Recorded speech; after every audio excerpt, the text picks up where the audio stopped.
ایک گاؤں کے کنویں میں کتا گر گیا۔ چونکہ یہی کنواں تمام گاؤں والوں کو پانی کی فراہمی کا واحد ذریعہ تھا، اس لیے سب لوگ پریشان ہو گئے کہ کیا کیا جائے۔ عقل مند نے مشورہ دیا کہ مولوی صاحب کے پاس چلتے ہیں، ان سے پوچھ لیتے ہیں اب کیا کریں۔ چنانچہ سب لوگ مل کر مولوی صاحب کے پاس گئے۔ مولوی صاحب نے بتا دیا کہ کتا گرنے سے پورا کنواں ناپاک ہو جاتا ہے، اگر ممکن ہو تو سارا پانی نکال دیں، لیکن اگر سارا پانی ممکن نہ ہو تو 200 سے 300 ڈول تک پانی نکال دیں۔ کنواں بڑا تھا، لہٰذا گاؤں والوں نے 300 ڈول پانی نکال دیا۔ شام کو کچھ لوگ مولوی صاحب کے پاس آئے کہ مولوی صاحب ہم نے پانی تو نکال دیا لیکن ابھی تک پانی میں بو ہے۔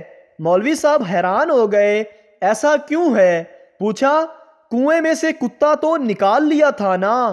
گاؤں والوں نے کہا، نہیں، کتا تو نہیں نکالا تھا۔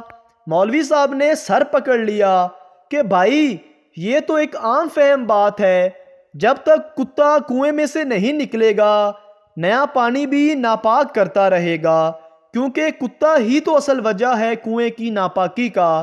ہمارا معاملہ بھی کچھ ایسا ہی ہے۔ جمہوری نظام جو کہ شریعت کے اصولوں کے عین الٹ ہے، نافذ کیے بیٹھے ہیں اور چاہتے ہیں انقلاب آ جائے، امن آ جائے۔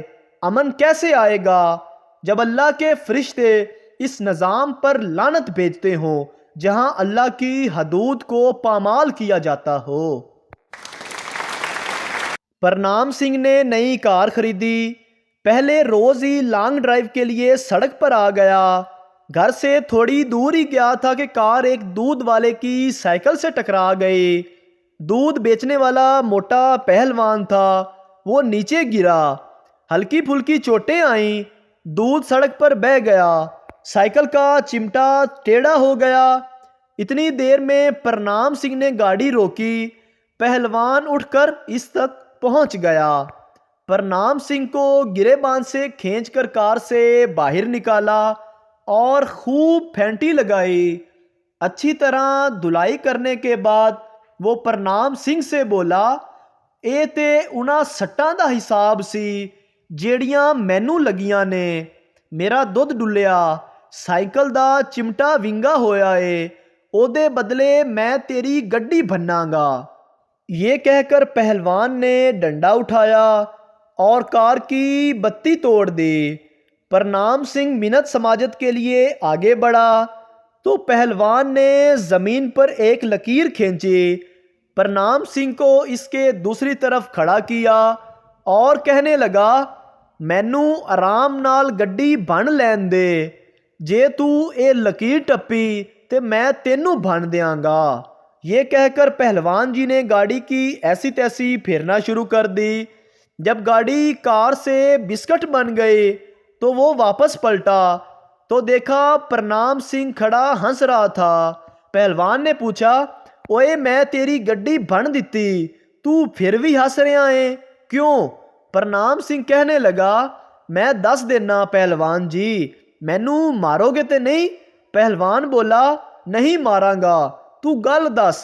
پرنام سنگھ کہنے لگا، پہلوان جی تسی مینوں کیا سی نا تو لائن نہیں ٹپنی، جدو تسی میری کار بھن رہے سو میں 7 واری لائن ٹپی، تانوں پتہ ہی نہیں چلیا۔ بینک سے نکلتے خاتون کو یاد آیا کار کی چابی بینک میں بھول آئی ہوں۔ واپس جا کر سب سے پوچھا مگر بینک میں چابی نہیں تھی۔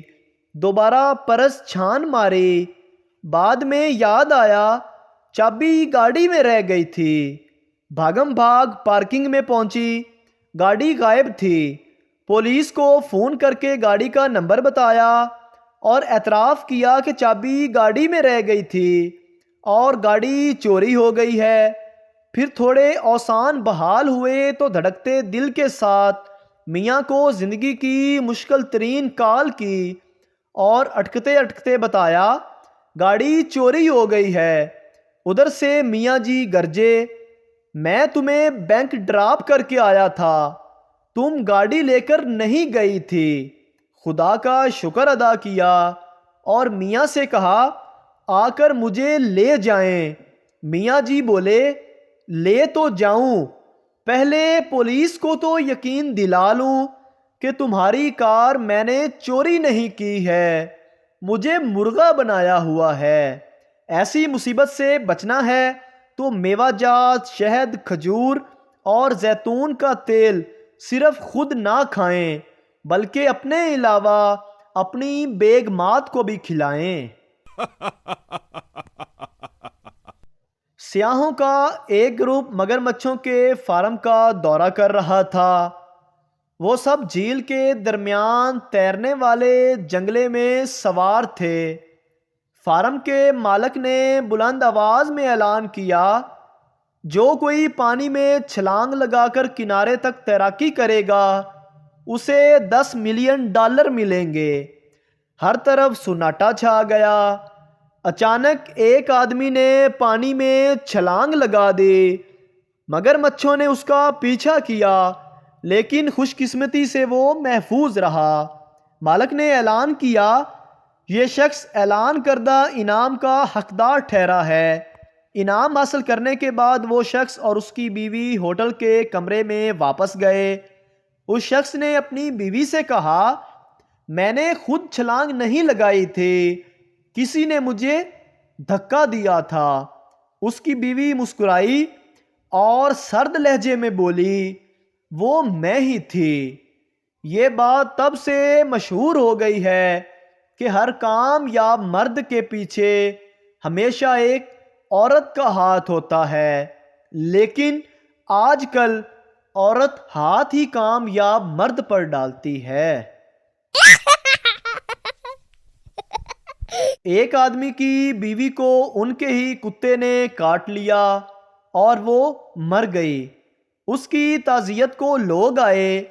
ایک آدمی نے اس کے شوہر کے کان میں کہا بھائی مجھے وہ کتا مل سکتا ہے جس کے کاٹنے سے آپ کی بیوی فوت ہوئی ہے؟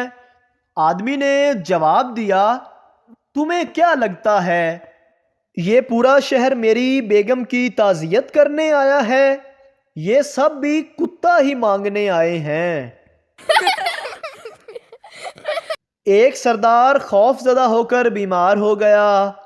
دوست نے پوچھا کیا ہوا سردار جی؟ سردار نے جواب دیا یار کل میرے کلاس فیلو کا انتقال ہو گیا ہے۔ دوست بولا تو اس میں اتنا ڈرنے کی کیا بات ہے؟ سردار بولا یار اس کا رول نمبر 45 تھا اور میرا رول نمبر 46 ہے۔